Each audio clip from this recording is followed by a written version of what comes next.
Some people can take care of everyone around them, but feel deeply uncomfortable when someone tries to take care of them.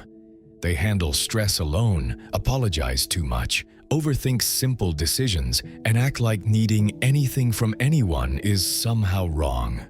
From the outside, those behaviors look mature, responsible, even admirable. But sometimes what we call personality is actually adaptation. Quiet, emotional survival strategies learned so early in life that they no longer feel learned at all. And many of them begin in childhood environments where emotions weren't rejected aggressively, just quietly ignored. In this video, we're going to look at 7 habits that seem completely normal in adulthood, but are often connected to emotional environments where feelings, comfort, or vulnerability weren't fully acknowledged growing up. Not to diagnose anyone, and not to blame parents for every behavior we have today, but to understand why certain patterns become automatic. Because sometimes the behaviors people praise the most, being independent, low maintenance, always composed, are the exact behaviors that developed when someone learned very early that their emotional needs should stay quiet. And the strange part is, most of these habits are socially rewarded. People call you strong, mature, independent, easy to deal with. So you rarely stop to question where those behaviors came from in the first place. But once you start noticing the pattern behind them, a lot of things begin to make sense in a completely different way. Sign 1. You overexplain everything. You send long messages to explain small mistakes. You rehearse conversations in your head before having them. You justify saying no, taking a break, or changing your mind as if every decision needs enough evidence to be accepted. And most people don't even notice they're doing it. Often, this develops in environments where a child's feelings or choices were constantly questioned, dismissed, or treated as inconvenient. So the child learns something subtle but powerful. If I can explain myself well enough, maybe I'll be accepted. And years later, that habit still survives. What looks like being careful is sometimes a person trying to earn the right to exist without disappointing anyone. Sign 2. You apologize for things that don't belong to you. Someone interrupts you, and somehow you say sorry. You ask a simple question and immediately soften it with, "Sorry if this sounds stupid." You feel guilty for needing reassurance, attention, or even basic support. Over time, apologizing becomes less about responsibility and more about making yourself smaller before anyone else can reject you first. Many emotionally neglected children unconsciously learn that being easy, quiet, and non-demanding creates less tension around them. So they grow into adults who instinctively reduce themselves in order to feel emotionally safe. Sign 3. You handle everything alone. You're overwhelmed, stressed, exhausted, and nobody knows. Even when help is available, asking for it feels uncomfortable, unnatural, maybe even embarrassing. So you push through silently and tell yourself it's easier this way. But self-reliance can become so automatic that people stop recognizing when they actually need support. And for many people, that pattern began very early. When comfort wasn't consistently available, the nervous system adapted by learning not to expect it. Independence stopped being a strength and slowly became emotional armor. And strangely, this is the point where many people start realizing these habits aren't isolated at all. They're connected. Because once someone learns to suppress their needs, they usually become extremely aware of everyone else's.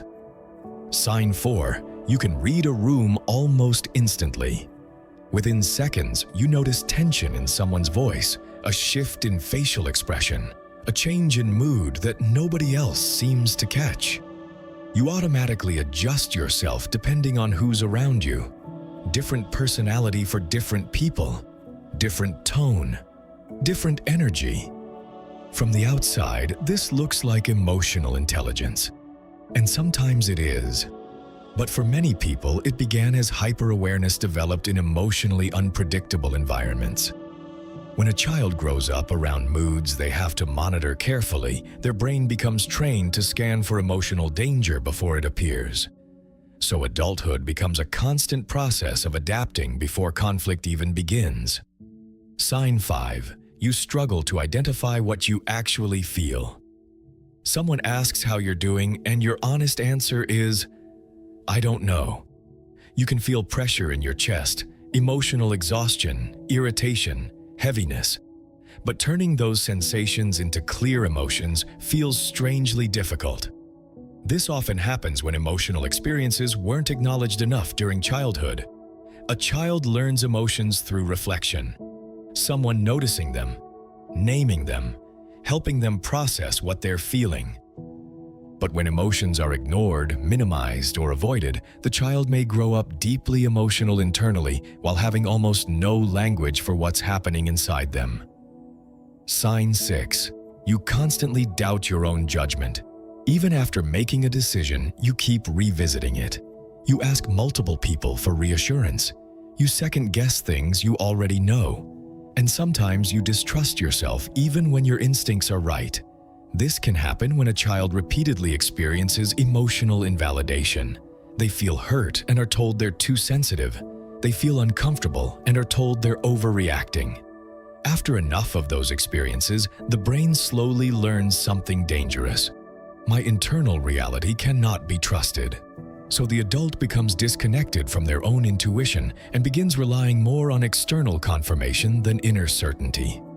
And the final sign is often the hardest one to notice in yourself.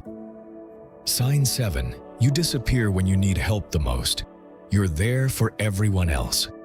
People come to you with their problems, their stress, their emotional breakdowns, and you show up every single time. But when the weight lands on your side, you isolate, you withdraw, you tell people you're fine. And if someone genuinely tries to help you, it can feel uncomfortable instead of comforting. Because when emotional support wasn't consistently experienced early in life, needing care can start to feel unsafe. Not consciously, but emotionally. So instead of reaching outward during difficult moments, many people learn to survive by disappearing inward. Childhood emotional neglect is difficult to recognize because it usually doesn't look dramatic from the outside. For many people, it wasn't about chaos, punishment, or obvious pain. Sometimes it was simply the absence of emotional connection happening consistently enough. The absence of being comforted, understood, reassured. The absence of feeling emotionally safe enough to need things openly. And over time, people adapt to that absence in ways that can look incredibly functional. They become independent, emotionally controlled, highly aware of others, dependable under pressure. But survival strategies can quietly follow people long after the environment that created them is gone.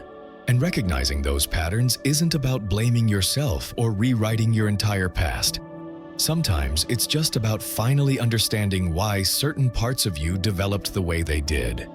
Which of these habits do you think people misunderstand the most? The ones that look healthy, mature, or responsible on the surface, but are actually rooted in emotional survival?